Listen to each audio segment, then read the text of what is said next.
dans la région. Et Patrick, c'est pas si pénible que ça s'en venir au Saguenay, hein? Pas du tout, non. Moi, au contraire, j'ai été content de traverser le parc avec mon camion de déménagement. C'est vraiment quand je suis venu le temps de démarrer une école de kayak, j'avais le choix, plusieurs places au Québec. J'ai choisi la ville qui avait le plus grand potentiel inutilisé.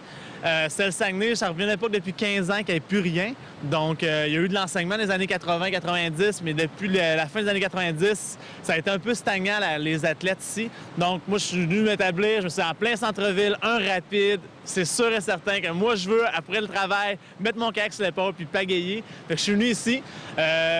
En dedans de 50 km, il y a 30 rivières que j'ai déjà faites présentement. Il y en a d'autres à s'en venir. Donc, écoute, au prix du gaz, j'ai même plus à conduire pour me rendre à ces rivières. Je suis super heureux. À Montréal, c'était 2 heures de route, donc c'était 60$ par jour de gaz. Maintenant, ici, ça se fait tout de suite. Là, donc... As-tu un site Internet pour le Centre Torrent? Bon, peut-être pour les jeunes qui aimeraient s'introduire, même les plus vieux de mon âge qui auraient le goût. Oui, mais c'est ça. Le Centre Torrent, c'est beaucoup de cours pour les adultes. Le site Internet, c'est le www.centretorrent.com.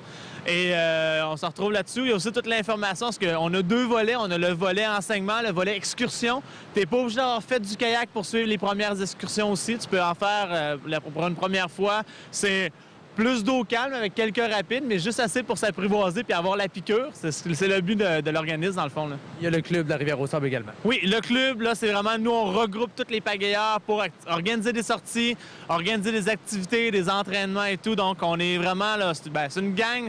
Ça prend pas tant que le monde devienne chum avec tout le monde. C'est ça le but du club, là. Bon, super. À cette heure, on connaît le sport du 14 au 17 août. Faut maintenant se présenter. Par contre, peut-être besoin de bénévoles dans l'organisation. Oui, c'est sûr que là, c'est une organisation qui va demander quand même beaucoup de personnes. Juste au niveau des juges de porte, on a besoin d'une trentaine de personnes qui nous prend quand même pas mal de bénévoles, mais il y a aussi tout l'accès au site, comment gérer le site. On va avoir besoin d'une grosse équipe de bénévoles. Fait que tous ceux qui sont intéressés peuvent nous écrire un courriel à www.championship.gmail. On va mettre ça sur Internet, on va mettre ça dans le bas de l'écran, ça va être correct. Donc, on serait vraiment intéressés. Tout le monde qui sont prêts à participer. Le monde qui sont prêts à s'impliquer aussi. On va faire sur le site, on va accueillir aussi des artisans de la région puis des exposants qui veulent venir promouvoir leurs produits régionaux, ainsi que quelques compagnies de canots, de kayak, des compagnies qui œuvrent vraiment dans le sport de l'eau vive. Ce sera donc le meilleur moment de s'informer. On est déjà d'avance. On aura le temps de planifier notre séjour, le site Internet, pour avoir toutes les informations. Et pour le championnat canadien, le site Internet, c'est le www.canot-kayak-saguenay2008.com. Bon, ben c'est parfait. Je pense d'ailleurs que ça affiche au bas de l'écran. Alors, les gars, merci beaucoup. Sérieusement, bon championnat. Ben, on sera là. Merci beaucoup. Merci.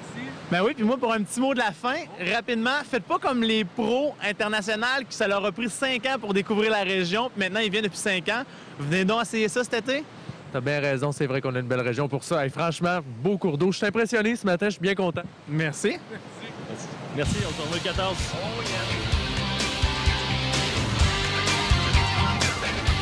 Assez joué dans l'eau pour aujourd'hui. On s'en va maintenant jaser avec Bernard Noël. Parce qu'avec vos taxes, donc nos taxes, on a construit beaucoup d'infrastructures sportives dans la ville. Et des sports, on peut en pratiquer à la tonne. Faut simplement savoir où ils sont et pourquoi ils sont là. Et d'ailleurs, c'est pour ça qu'on est là.